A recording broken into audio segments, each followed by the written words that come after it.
விருதாச்சலம் அருள்மிகு விருதாம்பிகை அருள்மிகு பாலாம்பிகை உடனுரை அருள்மிகு விருத்தகிரீஸ்வரர் திருக்கோவிலில் அமைந்துள்ள ஸ்ரீ பெரிய நாயகருக்கு பயன்பாட்டில் இருந்து வந்த மர திருமஞ்சம் மாற்றி அமைக்கப்பட்டு சுமார் ரூபாய் 1 கோடி மதிப்பில் 115 கிலோ எடையுள்ள புதிய வெள்ளி திருமஞ்சம் திருமுதுகுன்றம் கும்பாபிஷேக கமிட்டி சார்பில் செய்யப்பட்டது.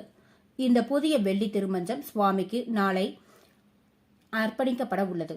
அதனையொட்டி இன்று கோவிலின் கிழக்கு ராஜகோபுர வாசலில் இருந்து வெள்ளி திருமஞ்சம் 4 வீதி வழியாக நகர்வல வெள்ளோட்டம் நடைபெற்றது.